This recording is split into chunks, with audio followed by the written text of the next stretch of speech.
Assalamualaikum warahmatullahi wabarakatuh. Kita akan membahas kembali tentang trigonometri. Selanjutnya adalah materi tentang aturan sin. Untuk aturan sin sendiri punya beberapa ciri khas tertentu dari soal-soalnya. Tapi sebelum kita masuk ke soal-soal aturan sin, kita ingat dulu rumus dari aturan sin itu sendiri ya. Aturan sin itu bentuknya seperti ini. Ada yang menuliskannya A-nya di bawah, seperti ini. Atau ada juga yang A-nya di atas. A per sin A, B per sin B, dan C per sin C. Untuk penurunan rumusnya nanti akan Ibu buatkan di video yang lain ya. Jadi intinya ketika kalian mengerjakan soal berbentuk segitiga, nah fokus dari aturan sin dan aturan cos itu pasti soalnya bentuknya segitiga. Tapi biasanya sudutnya itu selain dari 90. Ada memang beberapa soal yang menggunakan sudut 90, tapi lebih fokusnya itu di sudut selain 90.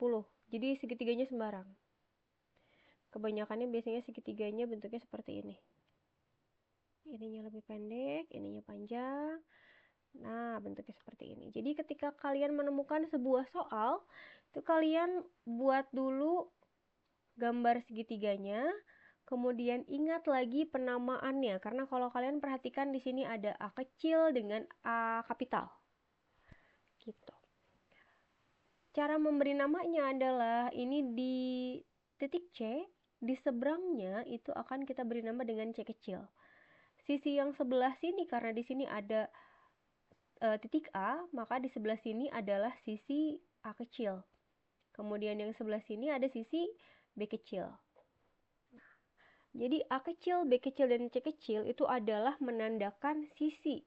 Jadi yang ini adalah sisi, dan A kapital, B kapital, dan C kapital itu menandakan letak dari sudutnya. Gitu. Oke?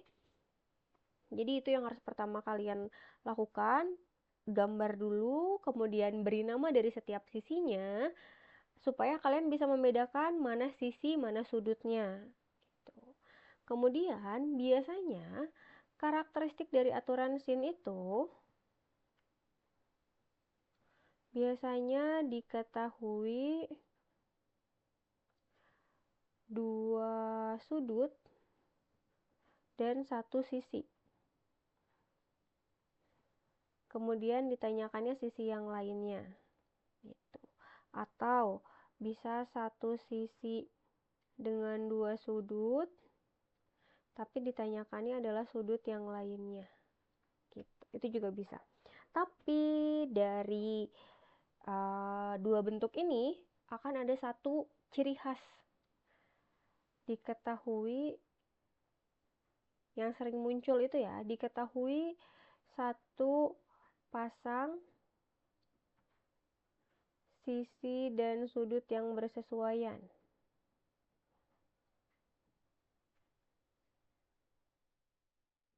Nah, karena dia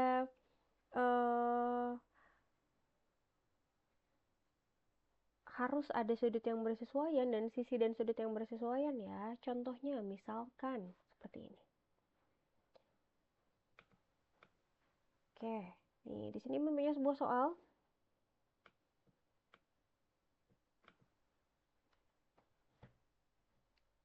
Karena tadi harus ada sisi dan sudut yang bersesuaian, kenapa harus seperti itu? Karena nanti kita mau pakai bentuknya seperti ini.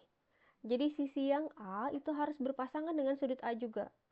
Sisi yang B harus berpasangan dengan sudut yang B-nya juga. Jadi tidak boleh sisinya apa, sudutnya apa. Itu nggak boleh. Mereka sudah punya pasangannya masing-masing, jangan kalian pisahkan ya. Selanjutnya, di sini karena ada sebuah soal segitiga ABC, berarti harus kita buat dulu segitiganya. Untuk perhitungannya, kalian boleh gambar sketsa seperti apapun. Yang penting jangan dibikin segitiga siku-siku, karena belum tentu segitiganya siku-siku ya. Di sini B-nya 75, A-nya adalah 60. Karena ada segitiga ABC, berarti kita beri nama ABC, letak ABC-nya pun bebas. Kemudian selanjutnya kalian beri nama setiap sisinya. Ini sisi B, ini sisi A, ini sisi C. Ingat tadi pemberian nama dari sisi sebuah segitiga itu disesuaikan atau ditentukan oleh titik sudutnya ya. Jadi kalau titik sudutnya B, seberangnya itu pasti ada sisi yang B diberi namanya.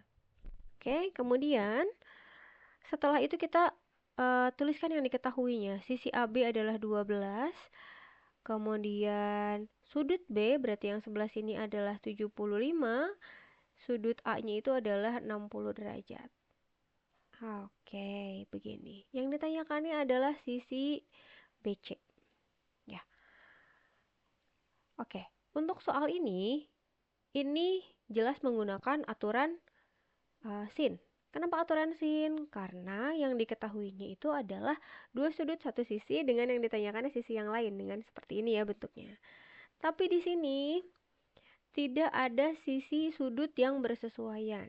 Kalau dilihat secara langsung seperti ini, sebetulnya ada, tapi tersirat. Kenapa tersirat? Karena di sini kita harus mencari terlebih dahulu sisi C-nya.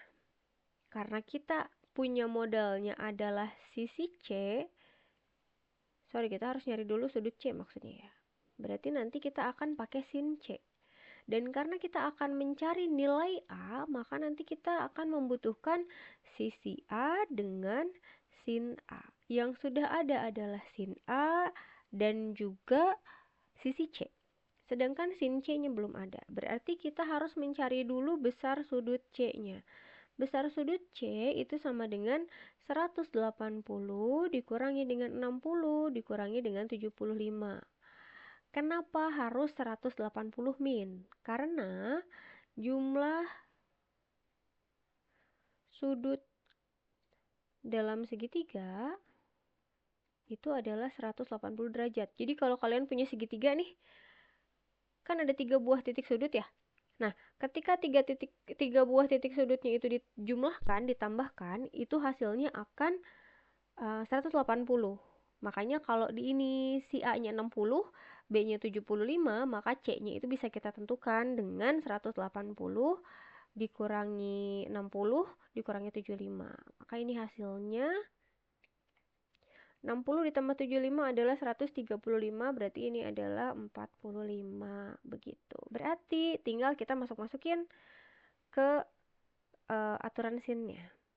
C-nya berapa? C-nya adalah 12 per sin C-nya berarti sin 45 karena tadi kita ketahui bahwa sudut C adalah 45.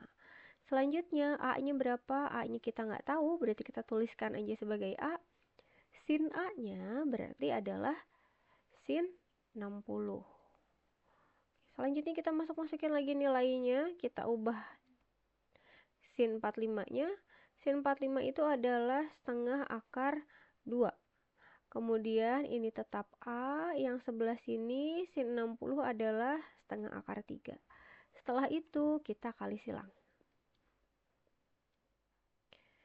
Kita kali silang berarti yang sebelah sini kita punya A dikalikan setengah akar 2 sama dengan yang sebelah sini adalah 12 dikalikan setengah akar 3.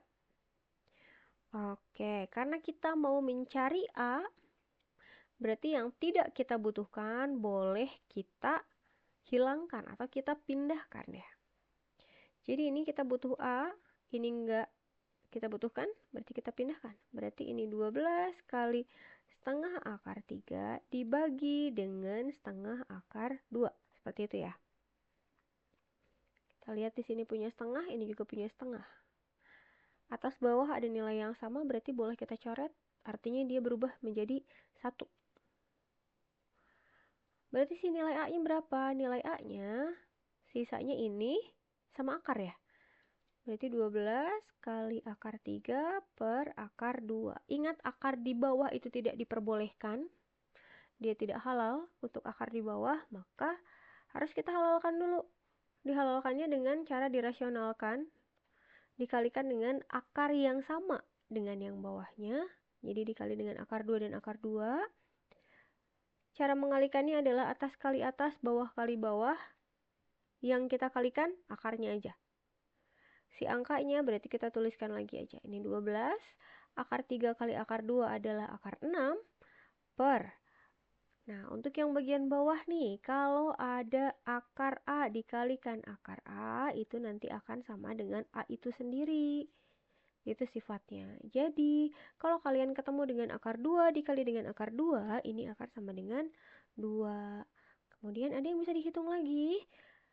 Itu adalah si 12 dibagi dengan 2. 12 dibagi 2, itu hasilnya adalah 6.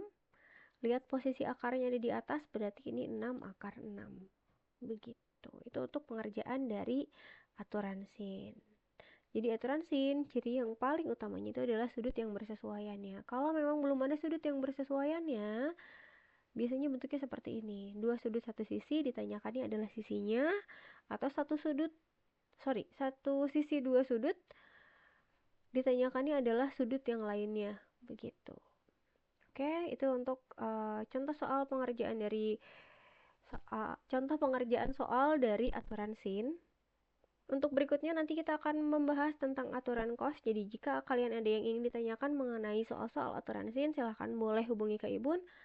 Nanti akan Ibun buatkan video pembahasannya untuk soal-soal yang kalian tanyakan. Terima kasih. Assalamualaikum warahmatullahi wabarakatuh.